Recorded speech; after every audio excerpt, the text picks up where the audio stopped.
이 시간에는 누가복음 7장 11절부터 17절 말씀까지 읽었습니다. 말씀의 제목은 내 인생을 바꾼 그 한 번의 만남입니다. 내 인생을 바꾼 그 한 번의 만남.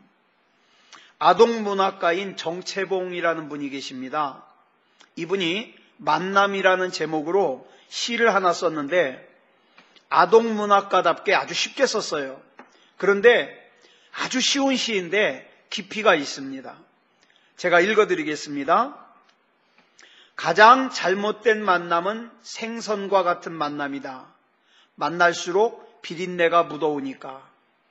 가장 조심해야 될 만남은 꽃송이 같은 만남이다. 피어있을 때는 환호하다가 시들면 버리니까. 가장 비천한 만남은 건전지와 같은 만남이다. 힘이 있을 때는 간수하고 힘이 다 닳았을 때는 던져버리니까. 가장 시간이 아까운 만남은 지우개 같은 만남이다. 금방의 만남이 순식간에 지워져 버리니까. 가장 아름다운 만남은 손수건과 같은 만남이다. 힘이 들 때는 땀을 닦아주고 슬플 때는 눈물을 닦아주니까. 이런 시예요. 자, 나는 과연 내가 주로 만나는 만남은 이 만남 중에서 어떤 만남인가? 아동문학가가 쓴 시다 보니까 굉장히 단순해요. 어려울 거 하나도 없어요. 어찌 보면 유치해요. 그런데 여기서 말하는 이 5가지 종류의 만남은 참 많은 걸 생각하게 해요. 잘못된 만남, 조심해야 될 만남, 비천한 만남, 시간이 아까운 만남, 아름다운 만남. 그러니까 제가 가만히 보니까 이 5가지 만남 중에서 4가지 만남은요, 안 만나는 게 좋은 거예요. 그러니까 다시 말하면 좋은 만남, 아름다운 만남을 만나기가 어렵다. 왜? 세상에는 안 좋은 만남이 너무 많다 보니까. 여러분 아시다시피 오늘 대통령이 탄핵됐어요. 그죠? 이제 대통령이 아니게 됐죠. 이것도 또 가슴 아픈 만남이에요. 그죠? 한 나라의 대통령으로 됐다가 대통령이 잘못을 했다고 헌법을 갖다가 어겼다 그래가지고 어떻게 해요? 대통령의 자리에서 끄집어내리는 이 가슴 아픈 만남. 잘못이 있고 없고를 떠나서 참 가슴 아픈 만남이에요. 마치 무엇과 같습니까? 한 가정에 부모가 잘못했다 그래서 부모를 부모의 자리에서 끄집어내리는 것 같은. 그리고 나서 내가 생각한 대로 됐다 그래서 좋아할 게 아니라 오늘은요, 국가적으로 가슴 아픈 날 아니에요? 국가적으로 가슴 아픈 날이에요. 참 안 좋은 만남이 있었던 거죠. 여러분 처음 만났을 때는 우리는 어떻게 합니까? 뭐든지 다 같이 할 수 있을 것 같아요. 의기투합을 해요. 막 함께 사진도 찍어요. 밥도 같이 먹어요. 계획도 같이 세워요. 명함도 같이 나누어요. 뭔가 좋은 일이 있을 것만 같아요. 그러다가 어떻게 합니까? 시간이 지나니까 냄새가 나요. 비린내가 묻어와요. 그 다음에 꽃송이 같이 어떻게 해요? 시들었다고 버려버려요. 건전지 같이요. 힘이 다 떨어졌다고 버려버려요. 지우개 같이 어떻게 해요? 지워버려요. 너하고는 나하고는 만난 것도 아니야. 그러면서 지우개도 지워버려요. 이런 만남이 우리 삶 속에 많이 있더라는 거죠.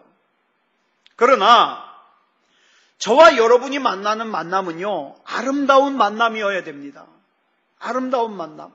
자, 오늘 본문에 보니까 나인이라는 동네 이름이 나인이에요. 나인.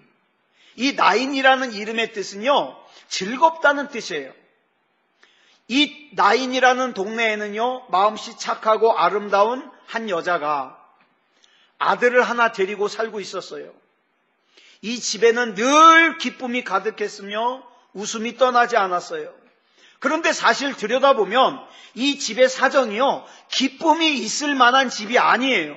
자, 보세요. 한 여인이 아들 하나를 데리고 살고 있어요. 누가 없어요? 누가 없어요? 아버지가 없어요. 아버지가 없어요. 이 집의 아들은 아버지가 일찍 돌아가셔서 아버지 얼굴도 본 적도 없어요. 아버지를 불러본 적도 없어요. 어쩌면 이 아이가 태어나기도 전에 아버지가 돌아가셔서 유복자일지 몰라요. 어쨌든 그러다 보니까 이 아이는요, 자라면서 아버지가 어떤 존재인지를 모르고 자랐어요. 다른 친구들이 아버지와 함께 있으면 마냥 부러웠어요. 이렇게 다른 식구가 없이 어머니와 아들 단 둘이서 서로가 서로를 의지하면서 살았습니다. 어머니는 자기가 사는 삶의 의미를 사랑하는 아들에게서 찾았고요. 아들은 자기가 살아가는 삶의 의미를 어머니에게서 찾았습니다. 즉, 이 둘이 서로에게 생명이 되고 희망이 되고 삶의 의미가 되고 가치가 되고 미래가 됐어요. 그래서 이 어머니는 아들을 정성스럽게 키웠습니다. 여러분, 이 팔레스타인은요, 굉장히 더운 곳이에요. 그리고 모래바람이 부는 밭에서 일을 하려면요, 모래바람이 불어와가지고 막 산을 갖다가 때려요. 얼마나 일하는 게 힘들었겠어요. 그러니까 밖에서 일을 하다 보면 어떻게 됩니까? 바람과 태양과 모래 때문에 어떻게 해요? 살결이 거칠어져요. 그 장렬하는 뜨거운 태양 아래서 어머니는요, 살결이 거먹게 탔을 거예요. 그리고 끊임없이 흘러내리는 땀과 그 다음에 불어오는 바람 속에 섞여온 모래 때문에 어떻게 해요? 온 얼굴과 몸이요, 막 흙과 땀으로 가득했을 거예요. 그런데 이 여인은 뭘 생각하느냐? 잠시 후 일을 마치고 집에 가면 아들을 만날 거예요. 이 아들을 만난다는 기대감과 기쁨에 지금 하는 일이 힘든 걸 몰라요. 우리 아들 이걸 잘해가지고, 이 일을 잘해가지고 맛있는 거 먹여야지, 좋은 옷 입혀야지, 힘든 걸 모르고 일을 해요. 그리고 조금 있다가 집에 가면 그 착한 아들이 어머니 여기 앉으세요. 오늘 얼마나 힘드셨어요? 많이 힘드시죠? 조금만 참으세요. 내가 곧 조금만 더 크면 내가 어머니 편하게 모실게요. 그러면서 막 어머니를 막 주물러 줍니다.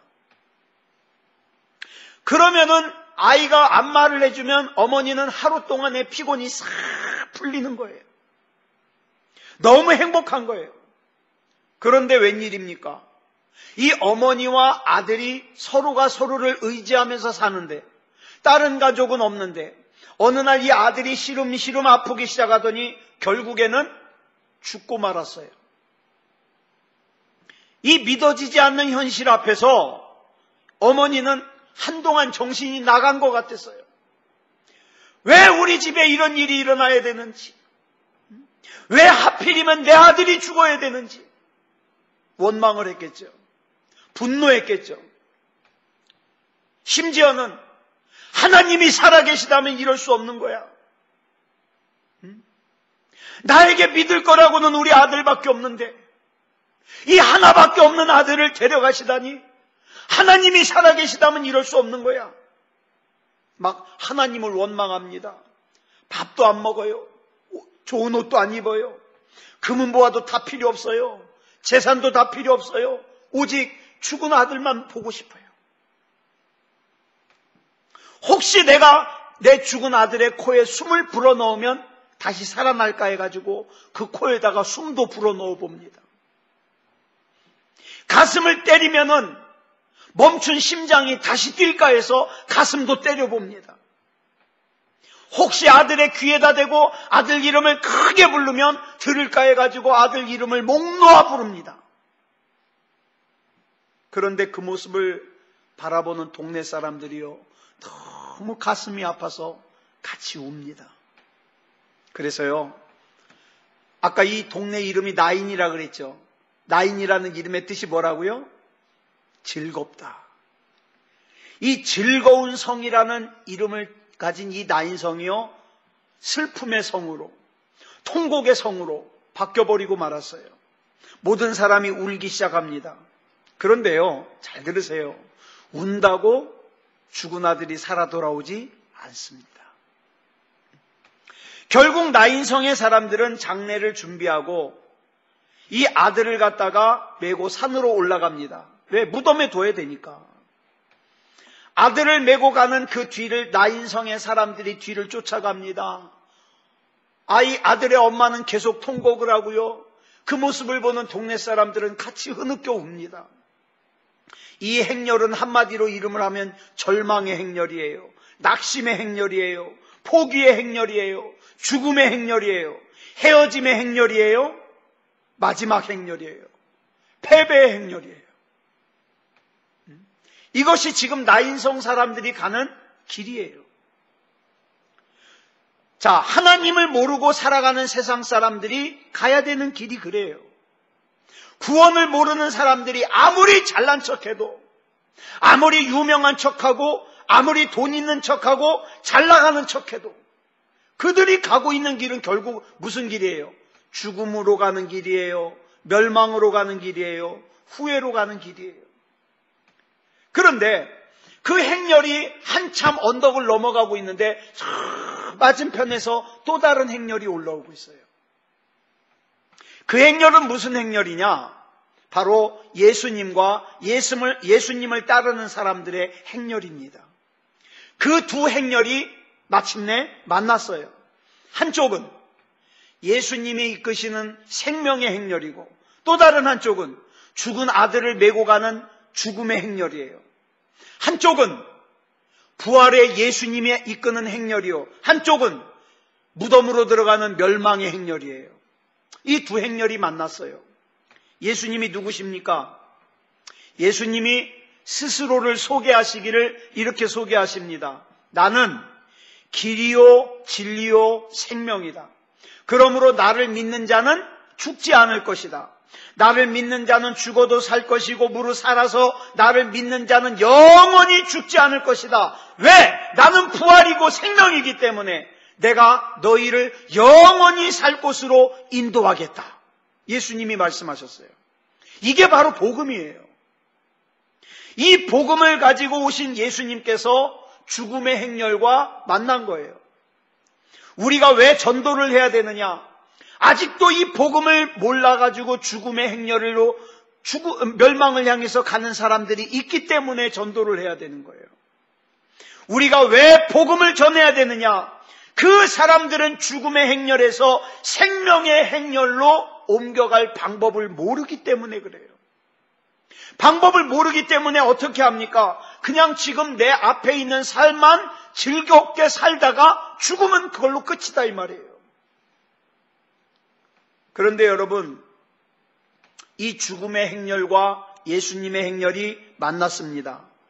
그리고 예수님이 이렇게 말씀하십니다. 울지 말아라. 울지 말아라. 사랑하는 성도 여러분, 오늘 저와 여러분이 어쩌면 이 죽음의 행렬에 서서 가고 있었을지도 몰라요. 오늘 이 나라 이 민족이 그랬습니다. 촛불 집회를 해가지고 대통령을 탄핵시킨 사람들이나 또 태극기 집회를 하면서 탄핵을 반대했던 사람들이나 우리는 다 한 나라 사람들이에요. 그죠? 오늘 우리나라를 한마디로 말한다면 뭐라고 표현하냐? 죽음의 행렬이에요. 죽음의 행렬이에요. 좋아하는 사람들이 이상한 사람들이에요. 죽음의 행렬이에요. 그런데 그 죽음의 행렬을 만난 예수님께서 뭐라고 말씀하십니까? 울지 말아라. 운다고 해결될 일은 없습니다. 없어요. 슬퍼한다고 해결되는 일도 없어요. 예수님께서 그 죽음의 행렬을 향해서 이렇게 말씀하십니다. 그 관을 여기 내려놓아라. 자, 이 죽음의 행렬, 절망의 행렬이 할 수 있는 일이라고는 뭐밖에 없어요? 죽음의 관을 내려놓는 것밖에 못해요. 예수님 앞에 내려놓는 것밖에 못해요. 자, 저와 여러분이 문제가 있습니다. 그 문제 저와 여러분이 해결할 수 있습니까? 아니요. 그 문제를 예수님 앞에 내려놓는 것밖에 못합니다. 그게 우리가 해야 될 일이에요. 이 관이 뭐예요? 이 관이 바로 나인성의 슬픔의 원인이요, 낙심의 원인이요, 절망의 원인이요, 포기의 원인이요, 헤어짐의 원인입니다.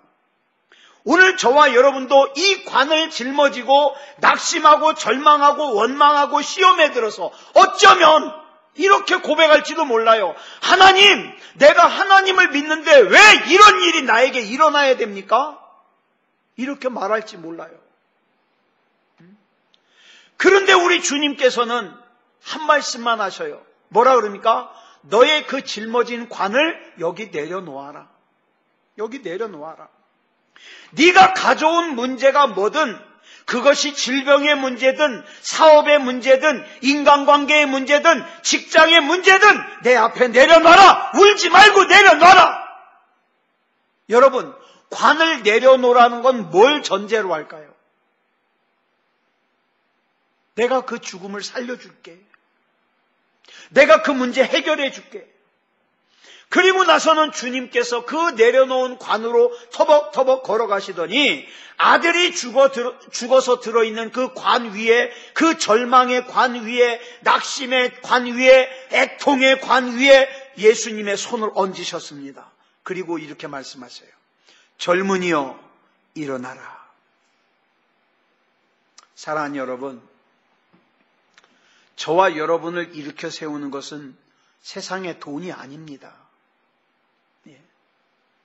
저와 여러분을 일으켜 세우는 것은 세상의 어떤 사람이 아닙니다. 저와 여러분을 진짜로 일으킬 수 있는 것은 주님의 손입니다. 일어나라, 일어나라. 그런데 주님께서 일어나라고 하는 그 음성을 듣는 사람만이 어때요? 그 관에서 일어날 수 있어요. 자, 예수님께서 젊은이여 일어나라 말씀하시니까 죽었던 아들이 그로 인해서 나 인생 전체에 슬픔과 애통과 절망과 패배와 낙심의 원인이 되었던 그 관 속에 들어있던 아들이 일어나더라 이 말이에요. 사랑하는 여러분, 이 세상에서 가장 위대한 만남은 우리 주님과의 만남입니다. 근데 많은 사람들이 착각하는 게 우리 주님과의 만남은 무슨 부록이에요. 진짜 원하는 건 뭡니까? 예수님을 이용해서 돈 좀 버는 거, 예수님을 이용해서 좀 편하게 사는 거, 예수님과의 관계가 목적이 아니에요. 오늘 이 예배를 드리는 저와 여러분 중에도 어쩌면 관 속에 누워있는 것과 같은 낙심을 느끼는 사람이 있을지 모르겠어요. 내가 이렇게 한다고 될까? 내가 이렇게 한다고 이 문제가 해결이 될까? 돈 문제 때문에, 몸의 질병 때문에 마치 관에 들어가 있는 것처럼 슬픔을 느끼고 애통을 느끼고 낙심하고 있다면 이 시간 우리 주님의 음성을 들어야 됩니다. 들어야 돼요. 내려놔라, 내려놔라. 그 관을 내려놔라. 그 문제를 내려놔라. 내가 문제에게 명하노니, 내가 관에게 명하노니 일어날지어다. 일어날지어다. 다시 한번 말씀드려요. 여러분, 죽은 이 아들을 살리는 것은 우리가 아니에요. 우리는 뭐밖에 못해요? 관을 내려놓으라 그러면 그 관 내려놓는 것까지예요. 죽은 아들을 살리는 것은 예수님이 하시는 일이에요. 예수님이 하시는 일.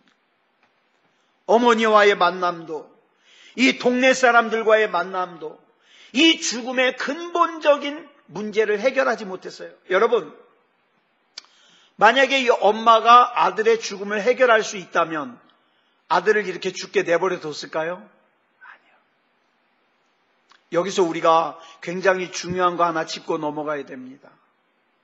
저와 여러분은 우리 가족 사랑해요. 그죠? 내 자녀도 사랑하고 내 배우자도 사랑하고 사랑합니다. 사랑하지만 저와 여러분은 절대로 살려낼 수 없어요. 그 문제 해결해 줄 수 없어요. 우리가 할 수 있는 건 뭐밖에 없어요? 관 내려놓으라 그러면 관 내려놓는 거예요. 그것뿐이에요. 만약에 우리가 내가 무지하게 사랑하니까 내가 살릴 수 있어. 그러면 이 본문에 나오는 어머니는 벌써 살렸죠. 그 아들밖에 없는데. 근데 이 어머니는 아들을 무지무지하게 사랑하지만 죽은 아들을 살릴 수 없더라. 사랑하는 여러분, 저와 여러분의 사랑하는 가족의 문제, 저와 여러분은 해결 못해요. 내가 사랑하면, 내가 많이 사랑하니까 해결할 수 있다? 아니요, 그렇지 않아요. 여기서 중요한 게 뭡니까? 그래서 우리는 내 사랑하는 사람들로 하여금 우리 주님과 만나게 하는 것이 중요해요. 만나게 하는 것이. 만남 가운데 기뻐했으며, 만남 가운데 사랑을 발견했으며, 만남 가운데 위로를 받아야 된다. 왜? 이 만남에 사랑이 있고 생명이 있기 때문에. 그래서 우리는요, 끊임없이 좋은 만남을 만나야 됩니다. 좋은 만남. 여러분 한번 생각해 보세요. 나는 오늘 하루 살면서 어떤 좋은 만남을 만났는가? 어떤 좋은 만남을? 우리는 끊임없이 좋은 세상을 만나고 싶고, 좋은 사람을 만나고 싶고, 좋은 작품을 만나고 싶고, 좋은 시대를 만나고 싶고, 좋은 나라를 만나고 싶고, 또 좋은 대통령을 만나고 싶고, 좋은 국회의원을 만나고 싶고, 좋은 사람 만나고 싶어요.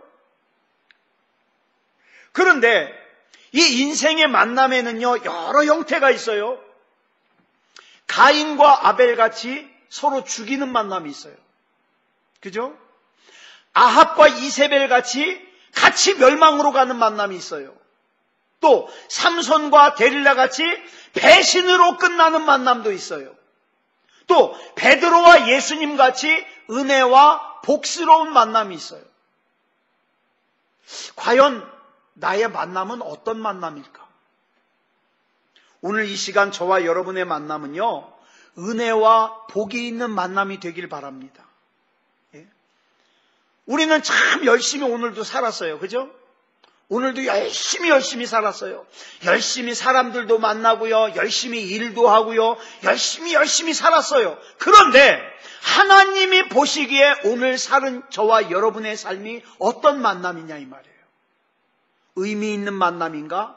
보람 있는 만남인가? 여러분, 하나님이 복을 주신다는 게 무슨 뜻일까요? 하나님이 나에게 복을 주신다는 것은 좋은 만남을 만나게 해주신다는 거예요. 좋은 만남을. 내 인생을 바꿀 수 있는 그 한 번의 만남. 내 인생을 송두리째 변화시킬 수 있는 그 한 번의 만남. 그 소중한 만남을 우리 하나님께서 저와 여러분에게 만나게 하길 원하십니다. 여러분, 우리 부모와 자식이 만나는 거 뭐 당연한 것 같죠? 아니요. 당연하지 않아요.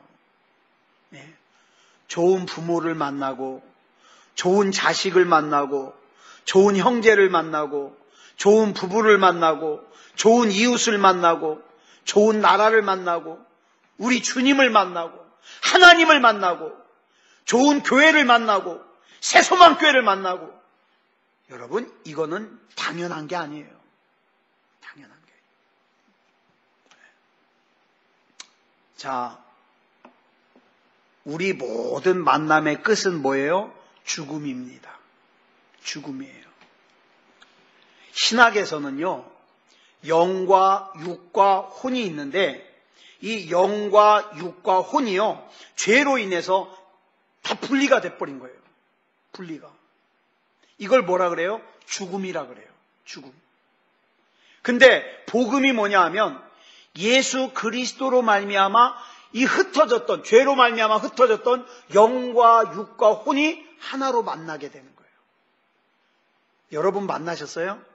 영과 육과 혼이 만나셨어요? 그러면 그 사람 구원받은 사람이에요. 예. 예수님이 아니고는 이 만남을 해결할 길이 없어요.